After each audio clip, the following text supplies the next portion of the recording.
I hate it when I see young people wasting their time, wasting all this technology got, just sitting around in this world that's been created for you, that everything is instant. You all have stuff at your fingertips that can make you great. But if you can combine your technology with your parents and your grandparents' work ethic, you could be rich, man. But you cannot erase the work ethic part. There is no getting around. Ain't no elevator to the top. You got to take the stairs. The elevator don't go to the top, man. Not in the world of success. You gotta take the stairs. Y'all gotta start getting gritty, man. You gotta develop some dog in you. You gotta be very intentional and deliberate. The stuff that you're dreaming about, the stuff that you want to happen, it's not gonna happen by osmosis. Like, you gotta get up and you gotta go after it. And what the devil wants you to do, what the enemy wants you to do is get distracted and focus on stuff you shouldn't be focusing on. He wants you to stay in bed. What he would love to do is for you to waste these next 2 or 3 weeks. People spend time waiting for when the time is going to be right. They're waiting for the pieces to fall into place. They're waiting for the planets to align. They're waiting for everything to be all set. It's not going to happen. You want to know when the time is right? The time is right now. All you have to do to kill procrastination is just start. You just go. Just go. And procrastination dies. Just don't allow it. Stop it. And do what you need to do. So don't wonder how you overcome procrastination. It's easy. All you do to overcome procrastination is go. Go through the motions, get it done. So what are you doing with your time? Are you doing something productive? Are you moving towards a goal, making yourself better? Or are you letting time slip by, wasted? You cannot stop while you could be working, while you could be further along the road, less traveled. You sitting there contemplating, like you're sitting there moaning about it. You're sitting there complaining about it. You gotta work. Get your life in your hands. Like flat out, if you gonna be a boss, take responsibility. It's time to take ownership. Take ownership of your life. Take ownership of your time. Take ownership of your day. Tomorrow, tomorrow, tomorrow. Ain't no such thing as tomorrow. We only got today. See, if you want to win, folks, you gotta stand up and you gotta say, I'm so sick and tired of being average and ordinary. I'm so sick and tired of telling myself and telling my wife and telling my mama and telling everybody I'm gonna win. I found it this time. Watch my smoke.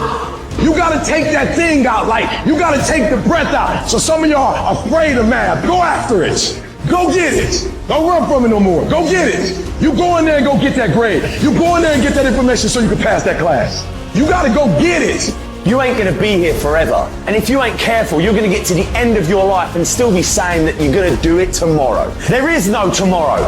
From this day forward, I want you to start living your life as tomorrow wasn't gonna come. And that right here, right now, is the only time you can act. Not tomorrow, not next week, but right here, right now. Action is the only cure for procrastination.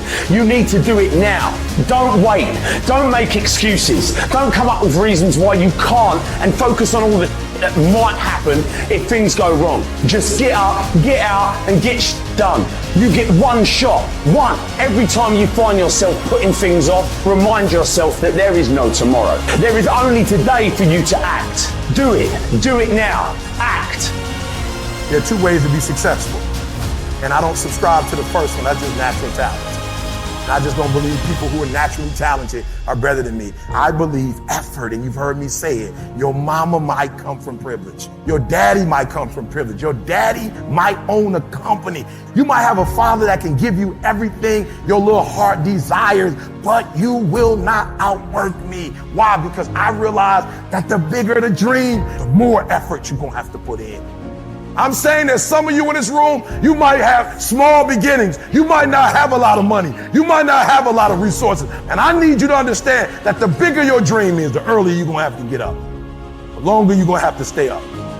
I'm talking about concrete commitment.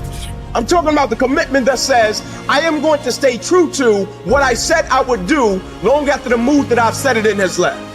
Because I think we all know in this room, character is not something that we inherit. Character is something we got to wake up every single day. We got to fight and we got to build it. You got to begin with the end in mind. So whatever your dream or your goal is, you got to wake up every day to it. You got to go to bed with it. You got to read stuff. The music you listen to, everything you do got to pour into that dream. I understand it is in the process that you get better. It's in the process that don't nobody know your name, and 5 years later, you're one of the best in the world. Why? The process. I don't get up at 3 o'clock in the morning because I'm broke. Then why do you get up at 3 o'clock in the morning? Because I ain't finished yet. I am not phenomenally skilled, but I'm phenomenally willed. My IQ may never change, but my will changes every year. I get stronger and stronger and more determined. Why? Because it's in my DNA. I make the decision every single day to be successful or to be a failure. We're not dealing with chance no more, baby. This all choice. If you are not that talented, you can beat them with time. You can get to the spot before they get to the spot. Get your butt up and get there. Get up. Act like you playing basketball. Act like you playing football. Compete. That's what bothers me. Many of y'all are not competing. I need effort. Compete. Act like you playing football. Go in that doggone classroom. Compete. Many of you have lost your competitive edge. Get your competitive edge back. I'm not against no other motivational speaker. I'm just competitive. When you dedicate your life, you don't care anything about the odds. When the dream is big enough, the odds don't matter. When you're working, you have a wall to break through. A friend of mine who runs a marathon, he says, when he's running the 26-mile marathon, he said, let's say that hypothetically, that 18th mile is the wall. He said, Les, when you get there and you're running, he says, everything in you is telling you to stop, to give up. Every muscle is aching. And you're saying to yourself, I can't do it. I can't do it. And you just keep on and you keep on and you keep on. It seems like you're moving at slow motion. And then eventually when you break through that 18-mile wall, then you know it's like done and you're on automatic and you glide on in and you know it's there. You know you're going to get to the finish line. And we've all had experiences where we were working on something and we knew it was possible. And we did those things that were necessary to bring it into reality. We took the responsibility to make it happen. Other people couldn't see it. A lot of people didn't believe it. You were attacked. You were criticized. People were opposing you, but you kept on doing it. It was hard. It was rough. It was difficult. But to you, it was worth it. And eventually you got to a level, you know, can nothing stop me now. I'm on the move. I'm on the move.